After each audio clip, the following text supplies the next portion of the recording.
Hello दोस्तों, मैं हूं अजीत और आप मुझे देख पा रहे होंगे होम साइंस विद अजीत के यूट्यूब चैनल पर। आज हम पढ़ने वाले हैं अग्नाशय और अग्नाशय के साथ साथ हम लोग देखेंगे बड़ी आंत यानी कि लार्जेस्ट इंटेस्टाइन।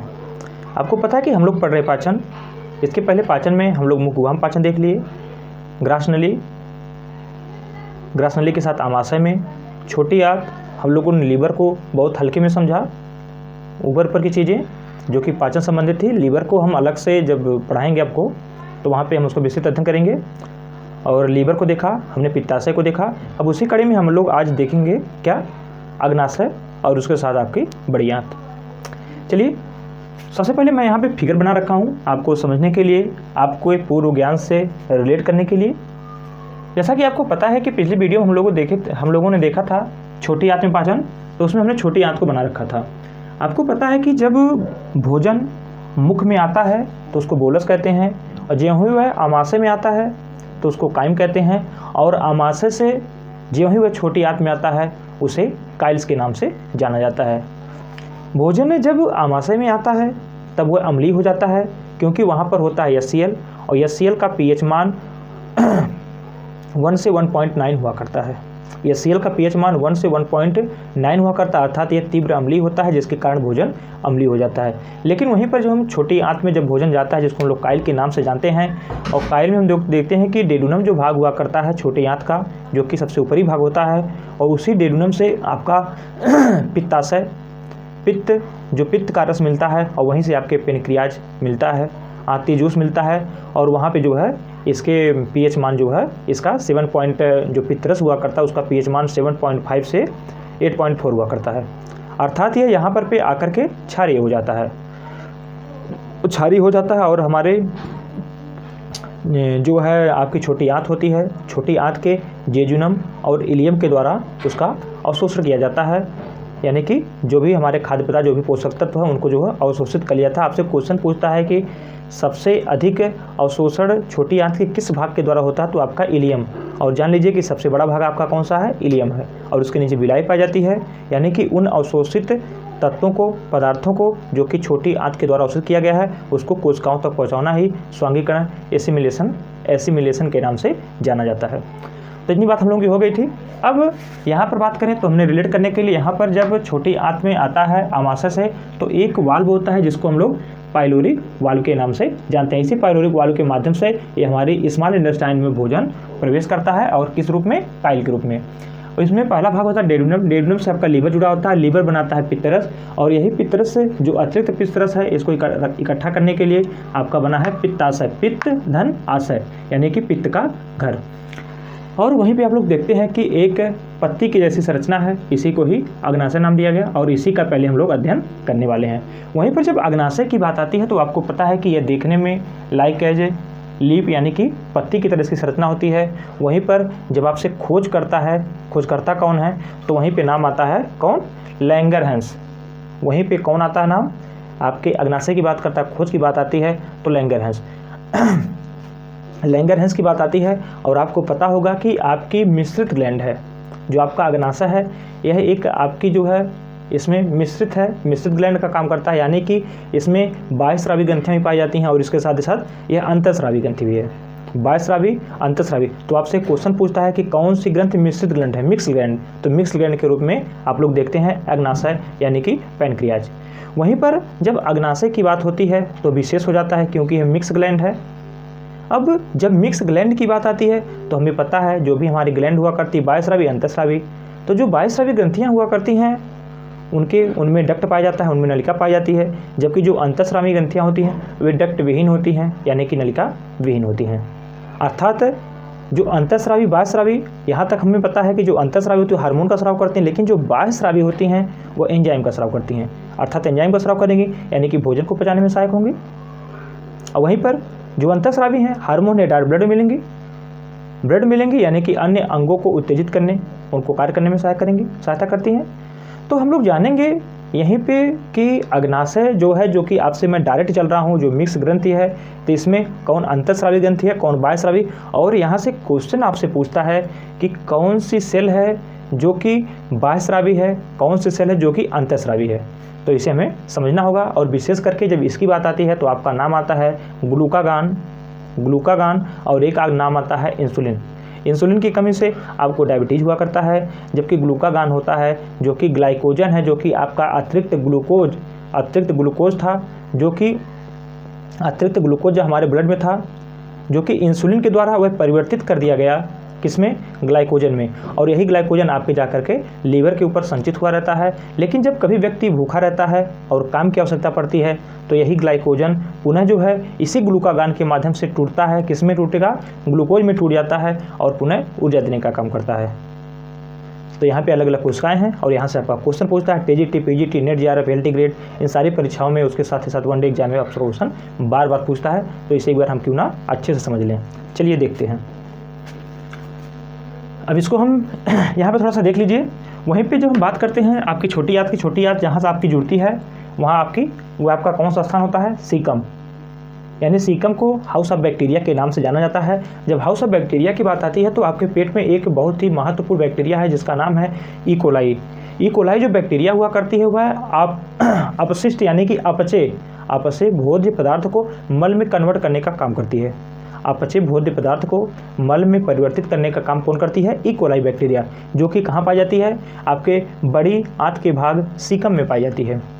और इसी सीकम को हाउस ऑफ बैक्टीरिया के नाम से जाना जाता है। एक बार पुनः बता दूं, बड़ी आंत में आपका पाचन नहीं होता है, इसमें सिर्फ अवशोषण होता है। वो भी अवशोषण किसका होता है, सिर्फ और सिर्फ जल का। इसके साथ ही साथ विटामिन के और विटामिन B12 का अवशोषण होता है। और एक जानकारी यहीं से ले लीजिए कि जो लोग शाकाहारी होते हैं उनमें विटामिन B12 का अभाव पाया जाता है। ये पूछा हुआ क्वेश्चन है टीजीटी पीजीटी, ध्यान दीजिएगा। तो इतनी बात हो गई। अब इसको हम यहाँ से मिटाते हैं। अब हम बात करते हैं इसकी बात की, अग्नाशय की यानी कि पेनक्रियाज की खोज की बात हो तो लैंगरहैंस।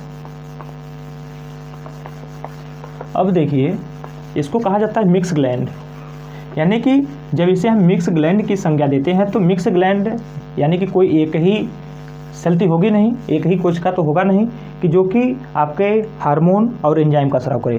हार्मोन एंजाइम दोनों को स्राव करने के लिए अलग अलग कोशिकाएं होंगी और दोनों कोशिकाएं इसी जो है अग्नाशय में समाहित हैं, इसीलिए तो इसे मिक्स ग्लैंड के नाम से जाना जाता है।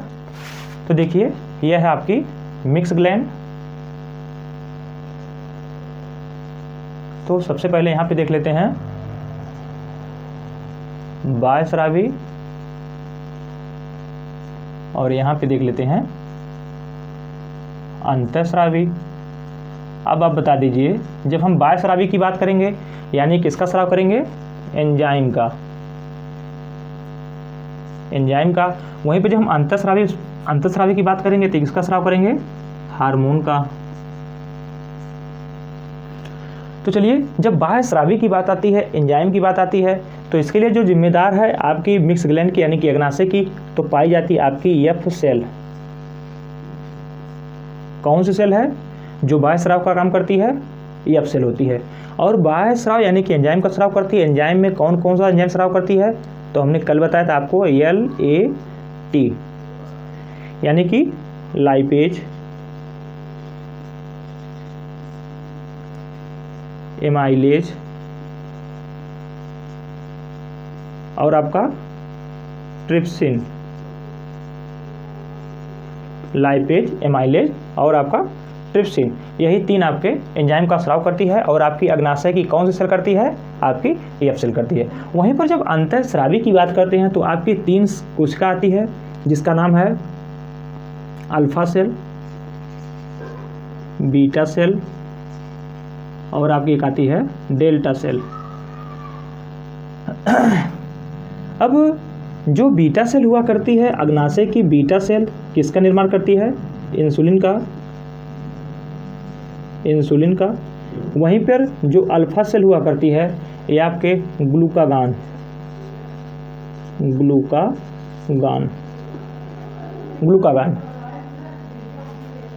और यहाँ पे डेल्टा सेल का भी मैं पढ़ा था लेकिन प्रेजेंट टाइम में दिमाग में नहीं आ रहा है। तो चलिए अगर पुनः याद आ जा रहा तो अभी मैं बता दूंगा आपको, नहीं तो पुनः आप देखिएगा, कमेंट करिएगा। तो यहीं पे समझ लेते हैं, जो हमारा इंसुलिन होता है जब हम लोग भोजन को ग्रहण करते हैं तो देखते हैं कि उसमें आपका क्या है, उसमें आपका ग्लूकोज है, कार्बोहाइड्रेट है, CHO है। अगर वहीं पर आपसे क्वेश्चन बनता है न्यूट्रिशन साइंस में, भारतीय भोजन में कार्बोहाइड्रेट की प्रतिशत मात्रा लगभग कितनी होती है, तो आप लोग सही करते हैं 55 से 60%। 55 से 60% जो आपका कार्बोहाइड्रेट है, इसका जो सबसे छोटा रूप है वो आपका है ग्लूकोज। यही ग्लूकोज जब हमारे ब्लड में जब ग्लूकोज की प्रतिशत मात्रा अधिक हो जाती है, जब ग्लूकोज की प्रतिशत मात्रा अधिक हो जाती है, तब यह क्या करता है, जब ग्लूकोज की प्रतिशत मात्रा अधिक हो जाती है, ग्लूकोज और यहाँ पे मिल जाएगा आपका इंसुलिन,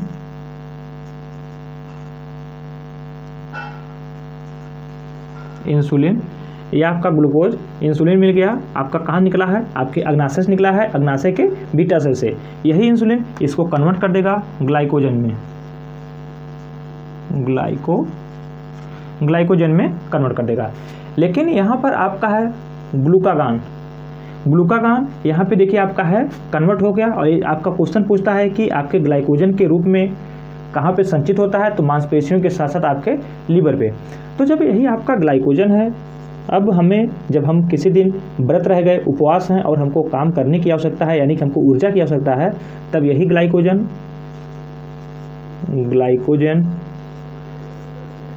पे क्रिया होगी ग्लूकागान की, ग्लूकागान, यही ग्लाइकोजन प्रक्रिया होगी ग्लूकागान की, और यह तोड़ देगा ग्लूकोज में। किसमें तोड़ देगा, ग्लूकोज में। और यही ग्लूकोज में जब टूट जाता है, तो ग्लूकोज में टूटने के बाद ये आपको देता है क्या, एनर्जी, और जिससे कि हम लोग कार्य को कर पाते हैं। तो इतनी बात समझ में आ गई होगी। यानी कि आप लोगों ने यहाँ पे ग्लूकागान और इंसुलिन के निर्माण की बात किया कि अग्नाशय के किस सेल के द्वारा होता है और कैसे यह कार्य करता है, इसको हम लोगों ने यहाँ पे समझने का प्रयास किया। और अग्नाशय जो है कौन सा एंजाइम का स्राव करता है, तो इसको हम लोगों ने लेट के माध्यम से समझा, यानी कि लाइपेज, एमाइलेज, ट्रिप्सिन, जो कि आपसे बार बार पूछता है, तो इसलिए आपको जो है इसे ध्यान में रखना चाहिए। और इससे आसान कुछ नहीं है कि इसे हम कैसे याद करेंगे, लेट, लाइपेज, एमाइलेज, ट्रिप्सिन। अच्छा हाँ, यहीं पर आपसे पूछ लेता है कि जो लाइपेज है, एमाइलेज है और ट्रिप्सिन है, यह किसका पाचन करता है। जब आपको पता है कि हम ट्रिप्सिन की बात करते हैं, तो जैसा हम लोगों ने पिछली वीडियो में देखा था कि जो प्रोटीन था, दूध का केसिन प्रोटीन था, या दूध के या कोई भी प्रोटीन है जिसको हमने देखा था कि वहाँ पे जो उपस्थित था, पेप्टोन में कन्वर्ट हो गया। पेप्टोन में कन्वर्ट होने के बाद वह जबकि प्रोटीन का पाचन हुआ नहीं था, जो आपका पेप्सिन था, प्रोपेप्सिन था HCl के मिलने से, जो कि आपके आमाशय से संबंध उसका था, प्रोपेप्सिन था, HCl मिलने से पेप्सिन हो गया। और यह पेप्सिन आपके प्रोटीन को तोड़ा, लेकिन वह प्रोटीन का पूर्ण पाचन नहीं किया, बल्कि वह प्रोटीन को पेप्टोन में तोड़ के छोड़ दिया। जब वही पेप्टोन में तोड़ दिया, उन्हें जो है जब पेप्टोन से मिलेगा ट्रिप्सिन, यही ट्रिप्सिन प्रोटीन को तोड़ देगा और जो है पॉलीपेप्टाइड बॉन्ड बना देगा, यानी कि सबसे सूक्ष्म रूप में आपका टूट जाएगा। वहीं पे जब आपके लाइपेज की बात आती है, तो लाइपेज यानी कि लिपिड का पाचन, लिपिड या इसको वसा कह लीजिए। वहीं पर जब हम एमाइलेज की बात करते हैं, तो एमाइलेज आपका कार्बोहाइड्रेट का पाचन, एमाइलेज CHO कार्बोहाइड्रेट का पाचन, लाइपेज यानी कि लिपिड का पाचन, लिपिड कहिए या इसी को जो है वसा कह लीजिए, वसा का पाचन, और ट्रिप्सिन मतलब प्रोटीन का पाचन। तो शायद यहाँ तक बात आपको समझ में आ गई होगी। चलिए आगे हम देखते हैं। चलिए हम लोग आगे देखते हैं बड़ी आंत को देखने से पहले मैं एक चीज़ बताने को मिस कर गया। आप लोग देखते हैं कि आपसे पढ़ते हैं कि लैंगरहैंस की द्वीपिकाएँ, आप लोग सीधे पूछते हैं कि दे दिया जाता है कि इंसुलिन का निर्माण, ग्लूकागान का निर्माण लैंगरहैंस की द्वीपिकाओं के द्वारा निर्माण किया जाता है। तो लैंगरहैंस की द्वीपिकाएँ कहती किसे हैं, बताना भूल गया था, जो कि आपके मन में क्यूरियोसिटी रहती है, जानने की जिज्ञासा रहती है। तो जान लीजिए, जब लैंगरहैंस की द्वीपिकाओं हमने देखा कि इसकी खोज किसने किया, लैंगरहैंस ने किया। और अग्नाशय में मौजूद अंतःस्रावी कोशिकाओं के समूह, अग्नाशय में मौजूद अंतःस्रावी कोशिकाओं के समूह को लैंगरहैंस की द्वीपिकाओं के नाम से जाना जाता है। यानी कि अंतःस्रावी सेल कौन कौन से आपके थे? अल्फा, बीटा और डेल्टा, यानी कि इन्हीं के समूह को ही लैंगरहैंस की द्वीपिकाओं के नाम से जाना जाता है। अब हम लोग यहाँ पर बात करने वाले हैं बड़ी आंत। आप लोग यहाँ फिगर के माध्यम समझ सकते हैं आपकी छोटी आंत के बाद आता है आपका सीकम, और सीकम की बात होती है तो यहीं पर जब छोटी आंत जुड़ती है आपके सीकम से, और यहीं पे आप लोग एक संरचना देखते हैं सीकम से, यहीं की बल्कि इसके पहले यहाँ सीकम के बाद होता है यहाँ पे, यहीं पे आपका सीकम के पास ही हुआ करता है, जिसको हम लोग जो है अपेंडिक्स के नाम से जानते हैं, जो कि वर्तमान में आपका एक अवशेषी अंग के रूप में है अपेंडिक्स। चलिए, जब हम बड़ी आंत की बात करते हैं, इसकी लंबाई की बात करें तो इसकी लंबाई होती है 1 से 2.25 मीटर, लेकिन वहीं पर जब हम छोटी आंत की बात किए थे तो हम लोगों ने देखा था कि 6 से 6.25 मीटर लंबाई उसकी इतनी थी छोटी आंत की। लेकिन जब इसके हम व्यास की बात करते हैं तो इसका व्यास होता है लगभग 3 इंच होता है। और अगर हम इसके कार्य की बात करें, बड़ी आंत के कार्य की बात करेंगे तो आपको पता है कि इसमें जो है आपका जल का अवशोषण होता है, और कार्य की बात करें तो जल का अवशोषण। अगर वो आपसे पाचन पूछे, पाचन, तो आपका पाचन नहीं। अब यहाँ पे देख रहे हैं सीकम, यही सीकम है जिसको बैक्टीरिया हाउस, इकोलाई बैक्टीरिया, और यहाँ पे जो कि आपका छोटी आंत से लगा हुआ भाग होता है। और इसके बाद देखते हैं कि आपसे पूछता है कि बड़ी आंत का जो सबसे बड़ा भाग होता है उसका नाम क्या है? उसका नाम है कोलन। और यहाँ पे देखते हैं मलाशय, जिसको इंग्लिश में कहते हैं रेक्टम, यहाँ पे होता है गुदा, और यहाँ से मल।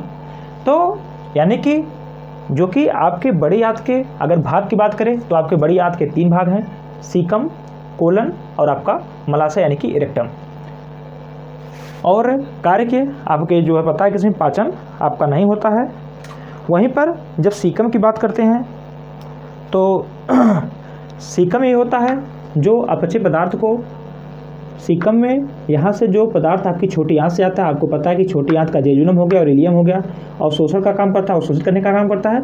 और यहाँ से जो अपचित पदार्थ है वह सीकम में आता है। सीकम में है इकोलाई बैक्टीरिया जो अपचे पदार्थ को मल में कन्वर्ट करने का काम करता है। पुनः चला जाता है कोलन में जाता है तो यहाँ पे सिर्फ और सिर्फ जल का अवशोषण हुआ करता है। कोलन में जल का अवशोषण होता है। जल के अवशोषण होने के साथ साथ जो आपके जानने लायक है, यह जो है बड़ी आंत का सबसे बड़ा भाग होता है। बड़ी आंत का सबसे बड़ा भाग कौन सा है? तो आपका है कोलन होता है। और इसके साथ ही साथ यह जो है जल का अवशोषण करता है। इसके बाद आपको मिल जाएगा मलाशय, यानी कि मल का आशय, जहाँ पे मल रुकता है, मलाशय, जिसको इंग्लिश में रेक्टम के नाम से जानते हैं। और ठीक इसी से लगा हुआ मिल जाएगा आपको गुदाद्वार, और गुदाद्वार के बाद मल की बात करते हैं तो आप लोग देखते हैं कि मल में आती है गंध। उस गंध के लिए सिर्फ और सिर्फ आपके 2 तत्व जिम्मेदार हैं। एक आपका है एंडोल, मल में गंध,